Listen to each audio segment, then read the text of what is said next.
बिस्मिल्लाहिर्रहमानिर्रहीम, अस्सलाम वालेकुम। मैं हूं आपका मेज़बान वसी शाह और आप देख रहे हैं पाकिस्तान टेलीविज़न की जश्न आज़ादी के सिलसिले में बपा की जाने वाली खुसूसी ट्रांसमिशन सलाम पाकिस्तान। और मैं आपसे आगाज़ में यही कहूँगा कि सलाम पाकिस्तान। और नाज़रीन गिरामी, आप जानते हैं कि ये अर्ज़ वतन है माँ अपनी और माँ तो सबको प्यारी है। ये अर्ज़ वतन है जाँ अपनी और जाँ तो सबको प्यारी है। और हमेशा की तरह इस मरतबा भी पाकिस्तान टेलीविज़न जश्न आज़ादी की जिन तकरीबात का आगाज़ आज से यानी कि 1 अगस्त से हुआ चाहता है, उसमें बढ़ चढ़ कर शरीक है अपने नाज़रीन के साथ, अपनी कौम के साथ। उसी सिलसिले की ये ट्रांसमिशन भी बपा की गई है। रोज़ाना रात अगले 2 हफ्ते तक रोज़ाना रात 9 से 10 बजे आप इस ट्रांसमिशन को देख सकेंगे। इसमें तहरीक आज़ादी के कारकुनान को भी हम कोशिश करेंगे कि वो तशरीफ़ ला सकें और दीगर मुख्तलिफ़ शोबाए जात के लोग जिन्होंने पाकिस्तान की तरक्की में अपना किरदार अदा किया, जो पाकिस्तान को एक तरक्की याफ्ता मुल्क देखना चाहते हैं, उन पर हम बात करेंगे। उनको भी इनवाइट करेंगे, वो यहाँ हमारे मेहमानों की सूरत में यहाँ मौजूद होंगे। ख़ास तौर पे हमारी यूथ, आप जानते हैं कि कायद ने यूथ को और तालिब इल्मों को अपनी तहरीक आज़ादी की जो जद्दोजहद थी उसका हरावल दस्ता करार दिया था। पाकिस्तान भी 60% से ज़्यादा नौजवानों पर मुश्तमिल है, तो ख़ास तौर पर हम यूथ को भी इनवाइट करेंगे कि यूथ अब इस सारी 7 दिहाइयों के बाद पाकिस्तान को कैसे देखती है, उन कुर्बानियों, उन काविशों को कैसे देखती है जो इनके और हमारे बुज़ुर्गों ने, पुरखों ने दी थी। और उसकी सूरत में जो वतन हमें मिला है, जो जिस वतन की बागडोर हमें और हमारी यूथ को नसीब हुई है, ये उसको अब किस मकाम पर देखते हैं, आगे कहाँ ले जाना चाहते हैं और उसकी मंजिल की तरफ किस तरीके से आगे बढ़ना चाहते हैं, उनकी प्लानिंग क्या है, उनके ख्वाब क्या हैं। और हमारे साथ आज मौजूद हैं जिब्रान बशीर साहब, आप मोटिवेशनल स्पीकर हैं। Welcome to the show Jibran साहब। उनके साथ मौजूद हैं रायना खान साहिबा, जो पाकिस्तान की टॉप 50 मोस्ट इन्फ्लुएंशियल वुमेन हैं, उसमें इनका नाम शामिल है। बेशुमार अवार्ड्स इनके नाम हैं। अभी हाल ही में इनको तमग़े फ़ख्र इम्तियाज़ भी दिया गया और द डायना अवार्ड से भी इन्हें नवाजा गया। Welcome Raina, welcome to the show. और वहदत रमीज़ से तो सारी दुनिया आ गई है, पाकिस्तान के मारूफ सिंगर हैं, और इनसे हम ये जानने की भी कोशिश करेंगे कि इतने नौजवान होकर भी और इतना अच्छा, इतना गहरा और इतने रियाज वाला सुर जो है वो ये कैसे लगा लेते हैं, इनसे कुछ सुनेंगे भी। Welcome to the show. मैं चाहूँगा कि ज़रा आगाज़ करते हैं पहले लेडीज़ फर्स्ट या अपना जिब्रान बशीर साहब से। लेडीज़ फर्स्ट कर लें। अब चूँकि आप दानी तरफ बैठे हैं तो आपसे ही मैं आगाज़ करता हूँ। ये बताइए, यूथ का चूँकि आज हमने जिक्र किया, हमने सोचा कि बाकी तो ट्रांसमिशन चलेगी तो हर शोबे के लोगों को हम इनवाइट करेंगे, मगर आगाज़ जो है वो हम उस यूथ से करते हैं जो हमारा मुस्तकबिल है और जिसके हाथ में हमारा मुस्तकबिल है। आपकी ख़ास स्पेशलिटी जो है वो इसी हवाले से है। तो यूथ की डेवलपमेंट के हवाले से, ह्यूमन डेवलपमेंट के हवाले से इस वक्त आप कहाँ देखते हैं हमें? सर, पहली चीज़ तो ये है कि यूथ को अगर हम सामने रखें तो पाकिस्तान के पास ये सबसे बड़ी अपॉर्चुनिटी है कि जैसे भी आपने शुरू में बात की कि 60% से ज़्यादा यूथ है, तो एग्जैक्टली इस वक्त जो परसेंटेज है दैट्स एक्चुअली द 64%, और 64% जो लोग हैं वो 30 ईयर्स की एज से कम है। ठीक है। तो अगर हम डिफरेंट रिपोर्ट्स पढ़ें इंटरनेशनल लेवल पे, UNDP की और डिफरेंट, तो वो कहते हैं कि ये एक ऐसी अपॉर्चुनिटी है कि अगर इस पूरी यूथ को एक डायरेक्शन मिल गई तो ये मुल्क कहीं से कहीं चला जाएगा। मतलब अगर हम उन्हें इसमें गेम्स खेलने से निकाल और सकें। अगर कहीं पर उनको कहीं पे हमने लगा दिया मोबाइल्स के ऊपर, जो इस वक्त कहीं पे लगे भी हुए हैं ये, तो फिर ये एक तरह का ऐसा बम है जो खुद ही फट जाएगा। जी जी जी। तो इसलिए इनको डायरेक्शन देना बहुत ज़रूरी है। हम इसको अगर एक अपॉर्चुनिटी के तौर पे लें तो हम बहुत आगे जा सकते हैं। एक बात। अच्छा, अब यहाँ पर जब हम यूथ की बात करते हैं और जब ये देखते हैं कि 64% यूथ है, तो यूथ कौन है? यूथ ह्यूमन है, इंसान है। अब इसका मतलब ये है कि मेनली जो ह्यूमन ऑफ पाकिस्तान है वो यूथ पर मबनी है। लेकिन एक बहुत आप कह लें कि सोच तलब एक बात है, एक स्टैटिस्टिक्स हैं जो मैं यहाँ पर शेयर करना चाहता हूँ कि UNDP एक इदारा है, वो हर साल तमाम तर मुल्कों का 189 कंट्रीज़ का, हाँ जी, 189 ममालिक का actually human development index calculate करता है। ठीक है, उस इंडेक्स के अकॉर्डिंगली पाकिस्तान जो है वो बड़ी तेज़ी से नीचे की तरफ आ रहा है, तनज़ली की तरफ। इस वक्त हम कहाँ खड़े हैं? हम इस वक्त 154 154th नंबर के ऊपर हैं आउट ऑफ 189 कंट्रीज़, और ये इस वक्त लोएस्ट कैटेगरी के कंट्रीज के अंदर है। अब इसके अंदर आप कौन लोग हैं? यूथ है, ठीक है। तो अगर हम इस वक्त इंडिकेशन देखें तो हमारी प्राइम मिनिस्टर बहुत इस पे हम फोकस बहुत कर रहे हैं, लेकिन मैं आपको बताऊं कि इसके पार्टी की और उसकी स्ट्रेंथ भी यूथ ही है, स्ट्रेंथ भी यूथ है। लेकिन इस यूथ को एक है यूथ डेवलपमेंट, एक बज़ वर्ड है, लेकिन इस बज़ वर्ड को एक्चुअली टेक्निकली कैसे लेकर आगे बढ़ना है उसके लिए बहुत से काम करने वाले हैं। दो के गवर्नमेंट जब बहुत काम कर रही है, लेकिन मेरे नज़दीक जितना मैं समझ सका हूँ वो ये है कि क्योंकि देखें यूथ सिर्फ और सिर्फ शहरों में तो नहीं है, सरकारी सतह के अलावा अर्बन यूथ हो या रूरल हो, 5 चीज़ें आप क्या समझते हैं? 5 पॉइंट्स। मैं फिर रायना की तरफ बढ़ूंगा, फिर वापस आऊँगा, दोबारा आपसे बात करूँगा। 5 पॉइंट्स आप क्या समझते हैं कि इंडिविजुअली हर सतह पर हमें करनी चाहिए सरकार के अलावा? बहुत इंपॉर्टेंट आपका अच्छा क्वेश्चन है। Number 1 is character development, character education number 1 पे। नंबर 2 इज दिस एजुकेशन और education innovation based education, and number 3 is basically proactive health management के अपनी हेल्थ को कैसे मैनेज करना है, and number 4 is basically the employment का, और एम्प्लॉयमेंट इस कॉन्टेक्स्ट में कि जहां पर वो सिर्फ और सिर्फ नौकरी के पीछे ना भागे, वो अपनी स्किल्स के पीछे भागे, नौकरी उनको खुद आएगी, एंड द लास्ट हुनर पैदा करें, and the last thing is this which is very important, that's actually entrepreneurship, कि अब यूथ के अंदर नौकरी से उनको निकाल के कारोबार की थिंकिंग की तरफ भी लेकर आए। जितने ज्यादा एंटरप्रेन्योर्स होंगे उतने ज्यादा जॉब्स, मोटिवेशनल स्पीकर्स को भी इनवाइट करें। नहीं, ऑन अ लाइटर नोट मैं दोबारा आपकी तरफ आता हूँ। रायना, जरा आप बताइए हमें खासतौर पे अपनी अचीवमेंट्स के बारे में, और आप अब यहाँ से पाकिस्तान को कैसे देखती हैं, इस मुल्क को कैसे देखना चाहती हैं आप? अभी जिस तरह यहाँ पे बात हो रही थी कि यूथ के लिए काम करना ज़रूरी है, अभी कुछ महीने 1-2 महीने पहले ही प्राइम मिनिस्टर इमरान खान साहब ने नेशनल यूथ काउंसिल बनाई है, जिसका मैं एक हिस्सा हूँ। I am representing Lahore, Punjab, और उसमें जो इन्होंने 5 पॉइंट्स मज़े की बात है मेंशन किए, जिसमें एजुकेशन है, इनोवेशन है, वो सारे थीमेटिक एरियाज हम कवर कर रहे हैं, and we are going to be working and we have started working in fact. तो आपका एजेंडा क्या है, आप क्या करना चाहते हैं, गोल क्या है? हम लोग यूथ की वॉइसेस को एम्पलीफाई करना चाह रहे हैं। इसमें पर्सनल लेवल पे जो बात हम काम करते हैं, जिस तरह मेरा जो यूथ काउंसिल में मैं गई हूँ, I worked on education, I was working on women empowerment via education, और उसमें मैंने लाहौर में ही स्कूल स्टार्ट किए हैं जो फ्री स्कूल्स हैं ख़वातीन के लिए और छोटे बच्चों के लिए। तो ये जो हमारी यूथ, सिर्फ मैं नहीं हूँ, मुझसे कई ज़्यादा ऐसे लोग हैं जो मुझसे बड़े लेवल पे काम कर रहे हैं, और ये यंग लोग ही हैं जो कम्युनिटी सर्विसेज कर रहे हैं। तो आई एम ग्लैड कि गवर्नमेंट ने इस चीज़ को देखा है, हमारी पोटेंशियल को देखा, और उसको आगे लेके बढ़ रहे हैं, हम उनकी आवाज़ को एम्पलीफाई कर रहे हैं, we working on policy level, and I think कि पाकिस्तान में पहली दफ़ा हो रहा है कि यूथ पॉलिसी मेकिंग लेवल पे आ रही है, और पॉलिसीज़ के बारे में पार्लियामेंटेरियंस के साथ एडवोकेसी प्रोग्राम्स हमारे चल रहे हैं, जिसमें we are talking about different things, domestic violence bill being the recent case that we are taking up. और मेरी अचीवमेंट्स, इससे पहले नेशनल यूथ काउंसिल में आने से पहले I was the global youth ambassador, और अभी हाल ही में मुझे डियाना अवार्ड से नवाजा गया, जो कि प्रिंस विलियम और प्रिंस हैरी अपनी मदर प्रिंसेस डियाना की मेमोरी में देते हैं, and I got it again for women empowerment and the work I have been doing in Pakistan. और जो नेशनल यूथ काउंसिल है, इसके क्या क्या और अगराज़ व मकासद हैं, किन किन एरियाज़ में उसके अलावा काम कर रही है? हम लोग पॉलिसी मेकिंग हमारा मेन है, जिसमें हम लोग नई पॉलिसी सजेस्ट करेंगे, एजुकेशन के हवाले से, हेल्थ के हवाले से, एम्प्लॉयमेंट के हवाले से, एंटरप्रेन्योरशिप के हवाले से। These are the core areas that we working on. और उसके अलावा हम लोग डिफरेंट कंट्रीज़ में हमने विजिट्स प्लान किए हैं, एक्सचेंज प्रोग्राम्स अभी हमारा चाइना के साथ चल रहा है, very good, and we'd be visiting them, and we are thinking, मेरा ये आइडिया है कि जहाँ पे हम लोग यहाँ से वहाँ जा रहे हैं, अब टाइम है कि हम लोग वहाँ की यूथ को भी यहाँ लेकर आए, उनको दिखाएं पॉजिटिव साइड पाकिस्तान। अच्छा, वो हमारे लिए भी बहुत ज़रूरी है, क्योंकि दुनिया की यूथ कैसे सोचती है, उनके ख्यालात क्या हैं, फिर डिफरेंट कल्चर से जब हमारी यूथ मिंगल होती है, उनसे मिलती है, तो एक ख़ास तरह की वसअत जो है जहन में पैदा होती है, और एक्सेप्टेंस पैदा होती है, और टॉलरेंस भी जो है वो उससे पैदा होती है, को एग्जिस्टेंस जो है वो भी पैदा होती है, कि एक चाइनीज़ है या किसी दूसरे रिलीजन का या किसी दूसरे ख़त्ते का वो है, उसका लिबास मुख्तलिफ है, उसके अकायद मुख्तलिफ हैं, उसकी सोच मुख्तलिफ है, उसका फूड मुख्तलिफ है, लेकिन हमें उसे टॉलरेट करना है और उसके साथ फिर काम भी करना है। तो ये बहुत ही अहम बात है। मगर जब मैं वापस आऊँगा तो मैं आपसे ये ज़रूर पूछूंगा राना, कि जैसे अभी जिब्रान साहब ने भी बात की कि जो रूरल हमारी यूथ है उसके लिए हम क्या कर रहे हैं। मैं इनके पास जिब्रान साहब के साथ गालिबन फिगर्स भी होंगे कि हमारी जो अर्बन यूथ है उसकी क्या स्टैटिस्टिक्स हमारे पास क्या है, और रूरल कितनी है। मतलब अगर हम ये कहते हैं 64%, तो ये तकरीबन बात बनती है कोई 16 करोड़ के करीब, 14 से 15, 14-15, तो उस 15 में से रूरल कितनी है और अर्बन यूथ कितनी है, तो इस पर भी हम बात करेंगे।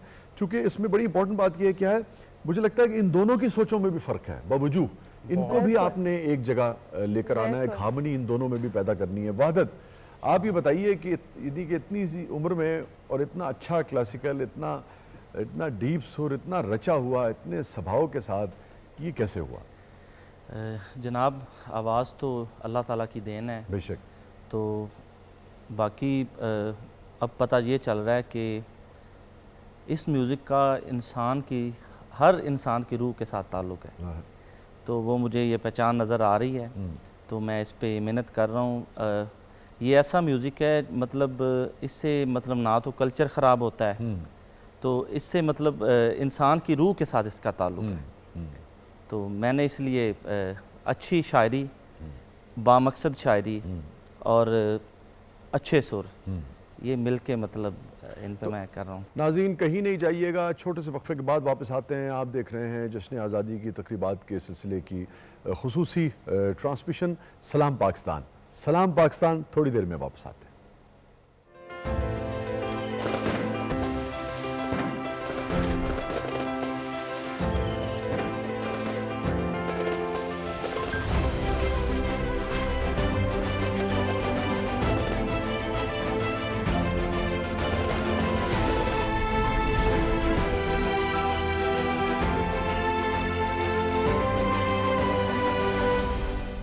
वेलकम बैक नाजरीन, प्रोग्राम में एक मरतबा फिर हाजिर खिदमत हैं। जश्न आज़ादी की तकरीबात के सिलसिले में पाकिस्तान टेलीविज़न की जो खुसूसी ट्रांसमिशन है सलाम पाकिस्तान, उसमें मैं एक मरतबा फिर आपको खुशामदीद कहता हूँ। और ब्रेक में हमें एक बहुत ही अहम, बहुत ही इल्मी, अदबी शख्सियत ने ज्वाइन किया है। आपको याद होगा जब हम रात गए किया करते थे तो अक्सर इनसे इस्तेफादा करते थे। हमें ज्वाइन किया है डॉक्टर ताहिर हमीद तनोली साहब ने। आप मारूफ स्कॉलर हैं, डिप्टी डायरेक्टर हैं इकबाल एकेडमी के।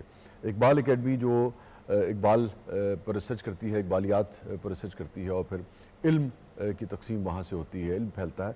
मैं ये डॉक्टर साहब आपसे ये पूछना चाहूँगा कि ये तो लाजिम व मलजूम है, सारी दुनिया जानती है कि इकबाल और पाकिस्तान, पाकिस्तान और इकबाल ये एक ही यानी कि एक ही खुशबू में रचे बसे हैं, एक ही फूल के वो हैं। आप जैसे फूल और खुशबू को अलग नहीं कर सकते, ऐसे ही जब आप यानी कि इकबाल का जिक्र करते हैं तो पाकिस्तान का जिक्र आता है, पाकिस्तान का जिक्र आता है तो इकबाल का जिक्र आता है। कोई ऐसी बात, चूँकि आपका सब्जेक्ट है इकबाल, जो अमूमन हम दरसी कुतुब में या अमूमन हम यानी कि हम जैसे जो थोड़े बहुत तालिब इल्म हैं उनकी भी नज़र से नहीं गुजर पाती, इकबाल के हवाले से, पाकिस्तान के हवाले से, इकबाल के पाकिस्तान को लेकर विजन के हवाले से?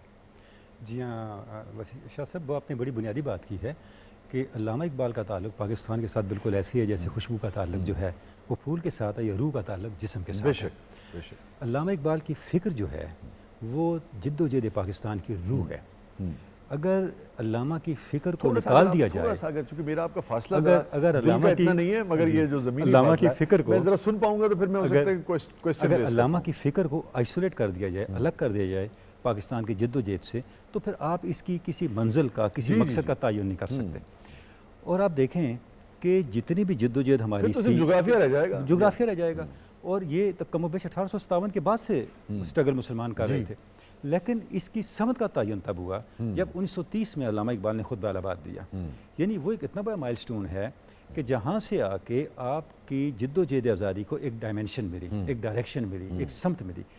अच्छा, उसके बाद जितनी भी आप कोशिश हुई, आप देखें वो एक मकसद के तहत हुई। वही जो कोशिश थी जिसकी तरफ, वही मंजिल जिसकी तरफ अल्लामा इकबाल ने 1930 के खुतबे में इशारा किया था, 1940 में कायद-ए-आज़म ने उसको अपना एजेंडा बना लिया। और जब करारदाद मंजूर हो गई तो कायद-ए-आज़म ने एक तारीखी जुमला इरशाद फरमाया, अगर आज इकबाल जिंदा होते तो वो खुश होते, इशारा भी किया उसकी तरफ, तो वो खुश होते कि हमने उसी रास्ते का इंतखाब कर लिया जिस तरफ हम इकबाल बुला रहे थे।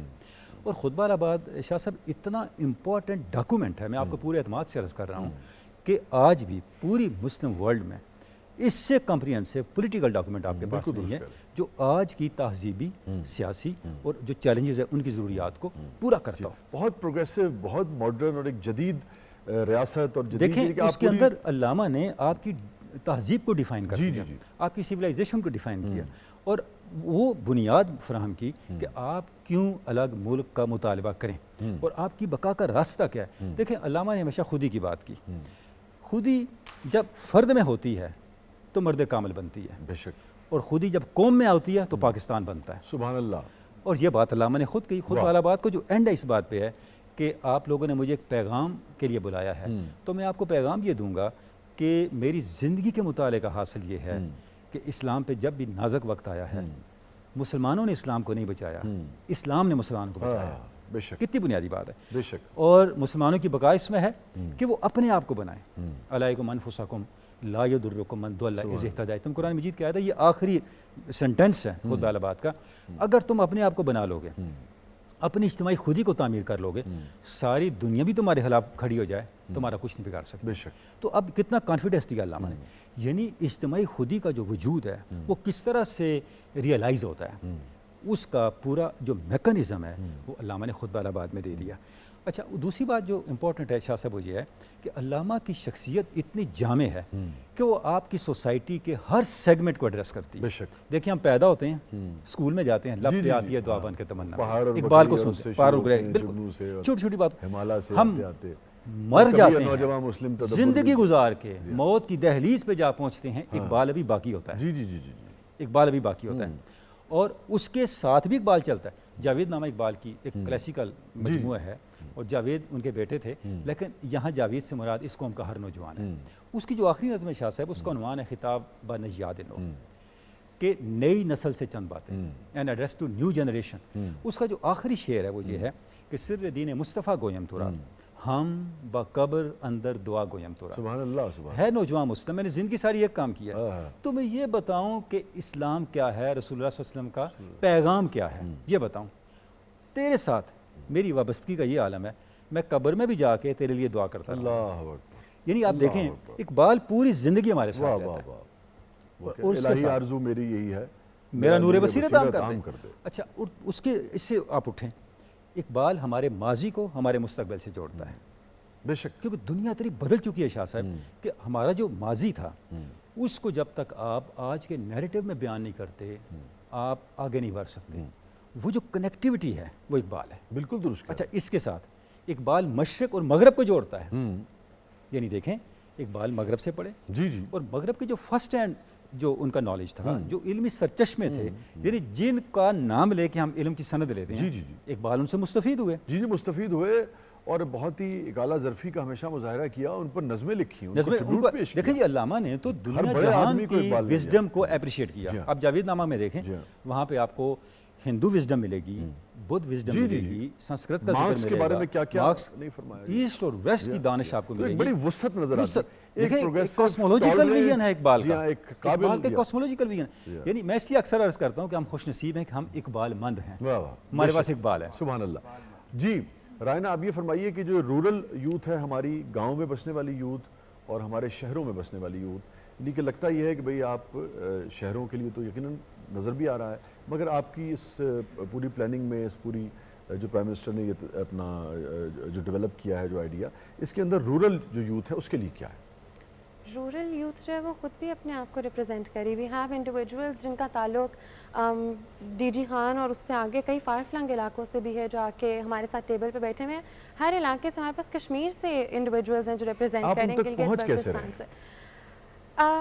एप्लीकेशंस रीच आउट की थी, एप्लीकेशन का एक प्रोसेस था ऑनलाइन जिसके थ्रू ये लोग आए थे, लेकिन वही बात आ जाती है, वो एप्लीकेशंस उन तक तो नहीं पहुंची यही मेरा जो सवाल था रूरल अगला। एरियाज़ के अंदर हैं। और बात जब यू गाइस वर टॉकिंग तो मैं यही बात देख रही थी कि कहीं जहाँ पे हम लोग अर्बन एरियाज़ में बात करें इनोवेशन की, वहाँ पे रूरल में अभी एजुकेशन भी कम्प्लीटली नहीं आई, बेसिक एजुकेशन अभी वहाँ पर नहीं है। यहाँ पे we are talking about technology और क्या क्या इलेक्ट्रिक कार्स लेकर आनी है, टेक्नोलॉजी को किस तरह करिकुलम में लेकर आना है। तो आई थिंक बहुत ज़्यादा बड़ा गैप है जो हमें ब्रिज करना है, और उसके लिए यही इस तरह की चीज़ें कि उनको रीच आउट किया जाए, जो कि वी स्टिल नॉट देयर। अगर हम लोग रिप्रेजेंट कर भी रहे हैं, वी स्टिल नॉट देयर, क्योंकि उनको रीच आउट करने का वही एक मैकेनिज्म चाहिए हमें, ताकि we can go to them और उनकी बातें सुन सकें जो उनको चाहिए, उनकी जो ज़रूरियात है उन पे बात कर सकें। आई थिंक अभी तो बेसिक एजुकेशन ही है, एटलीस्ट वो उनके पास ये आ ना जाए। कि जितना हमारा मशरिक और मगरिब का फासला है, और मुझे तो लगता है भी शायद ऐसे, उतना ही हमारे शहरों और देहातों का ना हो जाए। बिल्कुल। और चूंकि उस सोच में, उस फिक्र में और उसमें बड़ा फ़र्क है। बिल्कुल। जो करिकुलम हमारे यहाँ शहरों में है, आपको पता नहीं पिछले दिनों में देख रहा था कि जब वो यकसा इम्प्लीमेंट होगा, वो कैसे होगा, कब होगा, वो तैयार कैसे होगा तो सामने आएगा तो उस पर बात करेंगे। और यकीनन बहरहाल उसके ऊपर एतराज़ की गुंजाइश तो रहती है, मगर बहरहाल जिन्होंने किया है कुछ सोच के उसके ऊपर मेहनत से किया होगा। बहरहाल फ़िक्र अच्छी है कि भाई यकसां जो है, ताकि एक जैसी सोच तो कम से कम आपको आ सके ना। ये यकसां करने और में इतना भी डिफरेंस है अदरवाइज, चूँकि रूरल एरिया की जो तालीम है जो अव्वल तो है नहीं, कम है, और जो है भी और यहाँ की जो है, तो वो जब इकट्ठे होते हैं गाँव के शहर के लोग, तो बाज़ का चलना जो है वो मुश्किल हो जाता है। फिर यहाँ खुद जो फ़र्क है गवर्नमेंट और प्राइवेट का, तो अगर एक ही मुल्क के अंदर इस तरह से आप पॉकेट्स बना देंगे, लोग एक दूसरे के लिए एक साथ रहते हुए भी अजनबी होंगे, एक वतन में रहते हुए उनकी वैल्यूज़, उनकी सोच अगर डिफरेंट हो जाएगी, तो बाज़ औक़ात फिर ऐसे मसाइल पैदा होते हैं जैसे हमने पिछले 10-15 बरस में देखे हैं। तो कम से कम कुछ चीज़ों पे तो सब कॉमन होने चाहिए। बाकी फिर सोच है, कोई कैसे सोचता है, कोई कैसे सोचता है। आप इसको कैसे देखते हैं? सर पहली चीज़ तो ये है कि हम ना एक और स्टैटिस्टिक शेयर कर लूँ, फिर उसके बाद आगे बात को जोड़ता हूँ। जब हमने कहा कि हम 64% यूथ है, तो उसमें से उस 64% को अगर हम 100% ले लें, तो उसमें से फिर 32% यूथ जो है वो पॉवर्टी लाइन से नीचे है। ठीक है ना, अब ये एक स्टैटिस्टिक्स आ गई। और फिर हम उसमें से देख लें तो वो फिर हम जरा व्यूअर के लिए और आसान करते हैं कि 15% यूथ है, हाँ जी। 15 करोड़ है, हाँ जी। तो 30% का मतलब है कि तकरीबन 5 करोड़ यूथ जो 5 है करोड़ हमारी, से 6 वो करोड़ बिलो की यूथ पॉवर्टी है, वो लाइन बिलो है। पॉवर्टी और लाइन बिलो है। पॉवर्टी लाइन का मतलब ये है कि 30 साल तक की उम्र के जो हमारे बच्चे हैं, गुर्बत की नौजवान लकीर से हैं, वो नीचे। $1 डेली नहीं कमा पाते Exactly, हैं, exactly। यानी कि हार्डली 2000 रुपए बमुश्किल से कमा पाते बिल्कुल हैं। ऐसे। ये आप कहना बिल्कुल चाह रहे हैं, ऐसे। ठीक है। अच्छा, तो लेकिन- जो भी नहीं आंदा, वो जरा कार्ड दा क्या होता है, कार्ड डलवाते हैं, तो क्या करेगा? लेकिन यूथ तो वो भी है। जी हाँ, मैं वही कह रहा हूँ, क्या करेगा? अब यूथ तो वो भी है। अब इस सारे केस के अंदर करना क्या चाहिए? मेरे जब हम बैठते हैं थिंक टैंक्स, कई दफ़ा जब हम इकट्ठे होते हैं और जब इसको सोच रहे होते हैं कि यार कैसे फ्यूचर को कैसे प्लान किया जाए, ख़ासतौर को यूथ को देख के, तो दो बातें सामने आती हैं। एक तो ये आता है कि देखें कि अगर हम पूरी टोटालिटी में पाकिस्तान को लेना, तो हमारे इलाके में यूनियन काउंसिल्स हैं।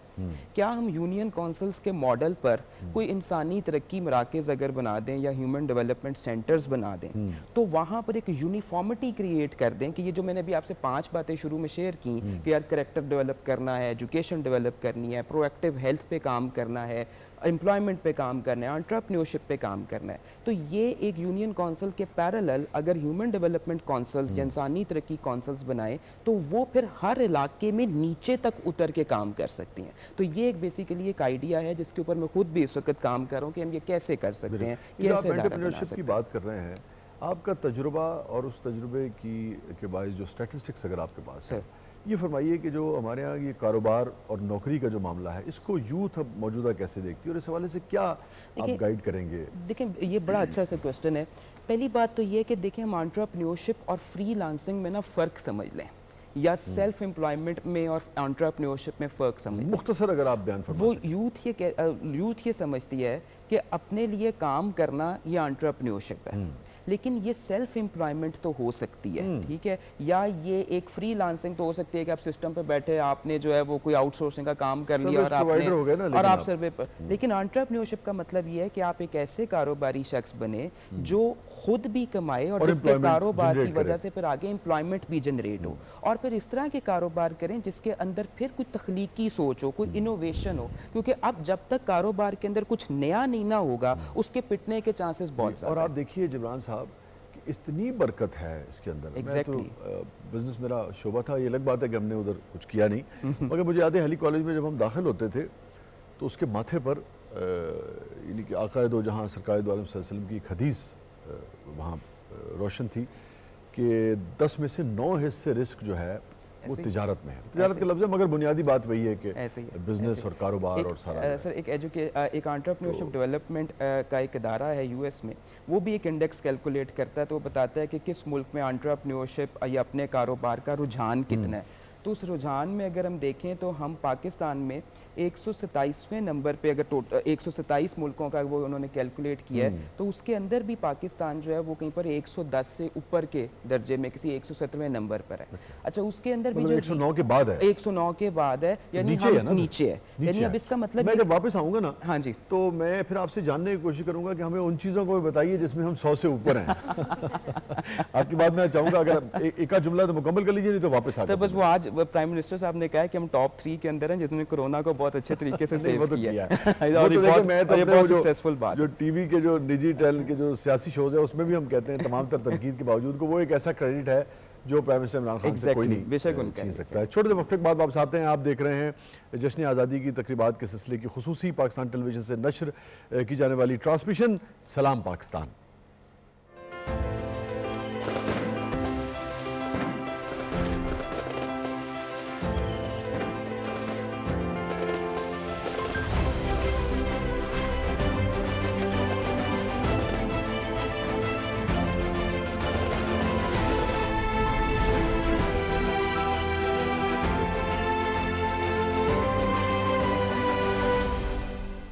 वेलकम बैक नाज़रीन, सलाम पाकिस्तान में एक बार फिर खुशामदीद। मेरे साथ मौजूद है डॉक्टर ताहिर हमीद तनोली साहब, रायना खान साहिबा और जिब्रान बशीर साहब।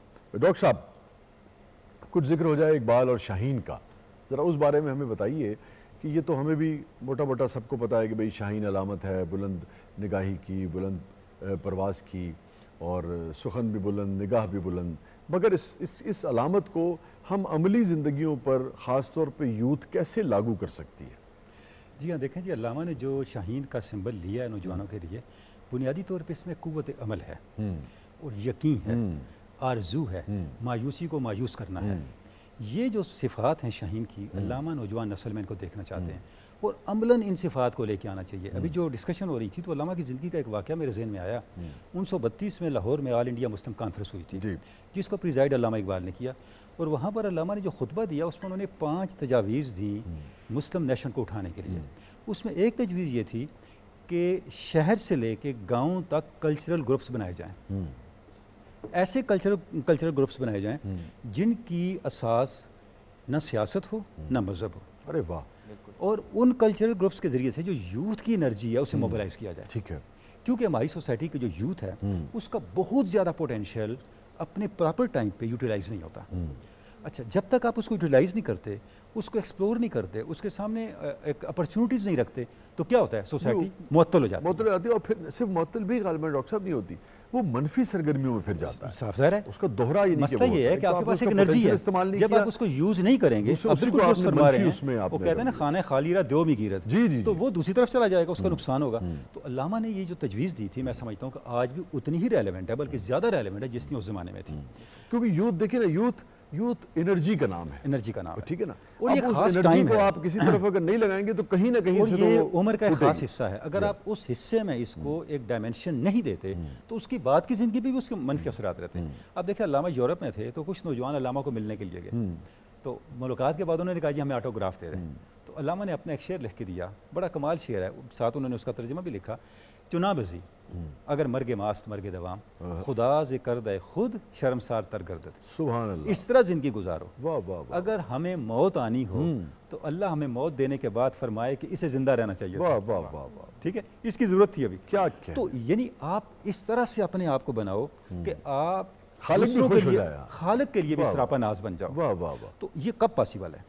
ये उस वक्त पॉसिबल ठीक है है। जब प्रोग्राम- आप यूथ के अंदर यकीन पैदा करें। जी, प्रोग्राम बिल्कुल चूँकि आखिरी लम्हात में, मैं चाहूँगा कि रायना आखिर में आप क्या कहेंगी इसी यूथ के हवाले से, और जो रूरल एरियाज़ की हमारे गांव के मुज़ाफ़ात के कस्बा जात की यूथ जो है, नौजवान अगर देख रहे हैं और वो इस प्रोग्राम में अपना हिस्सा डालना चाहते हैं, अपनी सलाहियतों का इजहार करना चाहते हैं, कुछ पार्टिसिपेट करना चाहते हैं, तो कैसे रब्ता कर सकते हैं? ये जो प्राइम मिनिस्टर का प्रोग्राम है ख़ास तौर पर। ऑफ कोर्स हमारा कामयाब जवान प्रोग्राम चल रहा है जो इस गवर्नमेंट के थ्रू उस पर नंबर्स भी दिए हुए हैं, जो यूथ इंटरनेट एक्सेस नहीं कर सकते उनके लिए नंबर्स प्रोवाइडेड हैं, जिसमें आप डायरेक्ट उस्मान डार साहब के साथ मीटिंग्स भी कर सकते हैं। You can talk to them, अपने आइडियाज़ आगे लेके जा सकते हैं। इस तरह की काफ़ी मीटिंग्स हो चुकी हैं, काफ़ी होनी है। उसके अलावा अभी हम लोगों ने जो काउंसिल बनाई है वो एक नेशनल लेवल पर बनी है। इसके बाद हम लोग प्रोविंशियल लेवल पर आएंगे और फिर district wise we'll go to these areas, और जितने लोगों को रीच आउट कर सकेंगे करेंगे।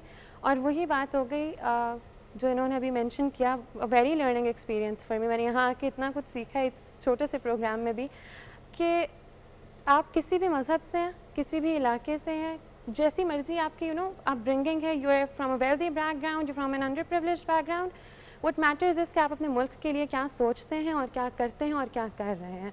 तो जो भी मुझे देख रही है यूथ अभी, मेरा आपके लिए यही पैगाम होगा कि आप जिस भी मज़हब से हैं, जिस भी इलाके से हैं, इसको अपनी रास्ते में एक रुकावट नहीं बनने देना। आप पाकिस्तान से हैं, आप पाकिस्तानी हैं और आपने पाकिस्तान के लिए काम करना है और हम आपके साथ हैं। जिब्रान।